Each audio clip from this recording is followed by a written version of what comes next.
very much thankful to my parent department for giving me time to present this case.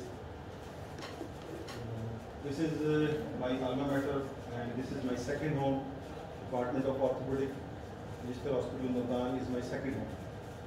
So I always feel very happy to join you people. So I am Dr. Mukhtar, Assistant Professor, Department of Orthopaedic Surgery, nowadays working in BBH. Today I am going to present about the compartment syndrome of foot, its diagnosis and management.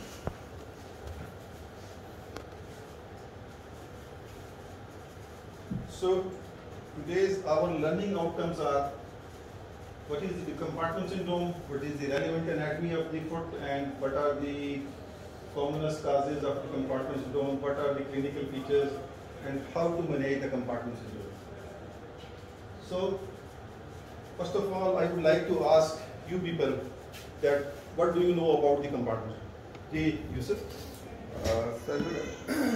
If the pressure of the osseofacial compartment rises to the level that it obstructs the profusion of the muscles, soft tissue or bone, it is called compartment syndrome. जी यासर आप क्या कहते हैं? When the compartment pressure rises and it obstructs the decreases the perfusion of the local muscle.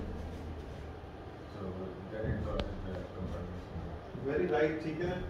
So compartment syndrome was first described by the German surgeon Richard von Wachmann in 1881. According to him, that there is an increase of pressure within an enclosed osteofacial compartment, which results in impaired local circulation, leading to decreased tissue perfusion and ultimately soft tissue death.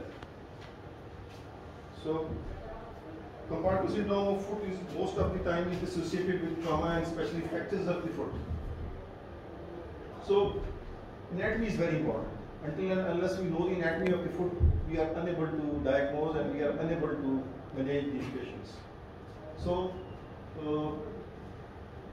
जी मैं foot में कितने compartment होते हैं? We have total 9. 9 compartments. Can you describe them? Median, lateral, 4 intraosseous compartment and 3 central compartments. Very good. So foot has 9 compartments which are arranged in 4 groups. One is the medial, which contains the pectoral hallucis and flexor hallucis brevis. Okay?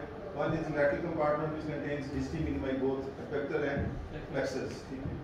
And 4 intraossei compartment and 3 central compartments: superficial, central, and deep. Superficial contains flexor digital brevis, then quadratus planti, and then the pectoral hallucis along with the neurovascular bundle. So we have to assess all these 9 compartments, and we have to release all the compartments for the management of the foot compartment. So this is the floral form, and if you see, these are the all 9 compartments. This is a very good picture. This is the medial compartment, this one is the lateral compartment, above is the intraosseous compartment, and these are the 3 central compartments.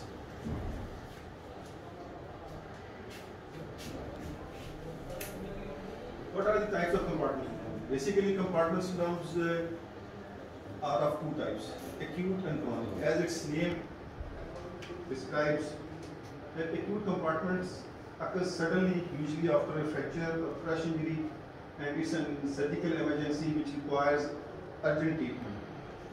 It can lead to permanent muscle damage if not treated urgently. Chronic compartment syndrome are usually occurs gradually, and it occurs usually during or immediately after exercise or cycling or running. It usually relieves within minutes of stopping the activity and is not when it is not a surgical emergency, and it does not cause permanent damage. So, what are the causes? Can anybody tell me, Junare? Trauma, fractures, crush injury, burns, Snake bite. एक बताएं अक्सर तारीख का बताओ।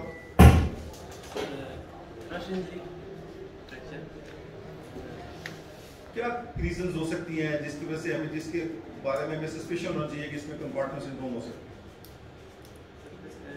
Patient को severe pain हो रहा होता है और वो किसी ट्रॉमा के साथ आया होगा या फिर कोई हैवी एक्सरसाइज की होगी उसने।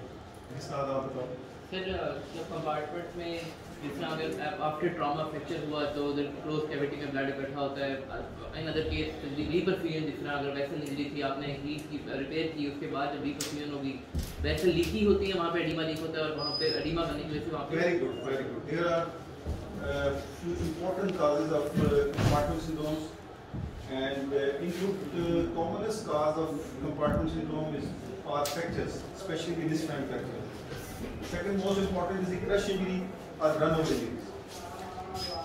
And if you see there is prolonged limb compression, especially in cases of earthquakes, it also results in compartment syndrome. If there is direct muscular contusion or there are restrictive cast or tight bandages, and prolonged traction, especially in leg, can also cause the compartment syndrome. Gunshot injuries are very important. They are all associated with compartment syndrome, burns, and other important cause of compartment syndrome is muscle overuse, especially in cases of exercise. You might see tetany and seizures as well. Infection are also important cause, and bites, especially snake bites and insects bites, they are also responsible for compartment syndrome. As you already told, that bleeding disorders, especially vascular injury, there is reperfusion injury, and if there is any hypercoagulable state, may lead to compartment syndrome. Another common reason of compartment syndrome is infiltrated IV lines, infusion through the foot, and high pressure injections may also cause the compartment syndrome. This is a very important slide. This is the central part of this presentation. Normally the compartment pressure is 0 to 4 millimeter, or in some areas it might be 10 to 15 millimeter of mercury. Whenever there is increase in compartment pressure, and this compartment pressure increases due to local trauma results in increased compartment pressure. It ultimately results in venous outflow obstruction, resulting in increased venous pressure, and ultimately there is disturbed gradient of the arteriovenous pressure, resulting in decreased arterial perfusion and increased capillary permeability, which results in edema, ultimately ischemia and tissue necrosis, which further aggravates the compartment pressure. So this is a cycle which results in keep on increasing the compartment pressure. So compartment pressure, normally, as I told you, that it is 0 to 10 millimeter of mercury. If it raises above the 30 millimeter of mercury, or delta pressure is less than 30 millimeter, so it's diagnostic. So what are the structures which are affected? The most important structures in the foot are neurovascular, muscles and bone. Nerves are the most sensitive part of the neurology. It may get damaged due to ischemia, plus if there is any mechanical compression, or there are toxic effects or effects of acidosis. Nerves are the most sensitive. They starts damaging after 30 minutes of ischemia, and it reaches to reversible damage up to 3 hours, and after 6 hours it gets irreversible damage. In the same way, skeletal muscles they starts getting damage after 3 to 4 hours, and it results in irreversible damage after 8 hours.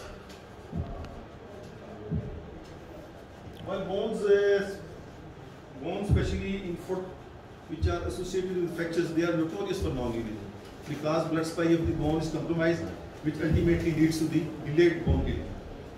So these are the common 3 structures which are affected by compartment syndrome.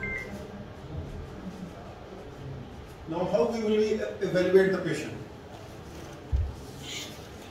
So early recognition is very important.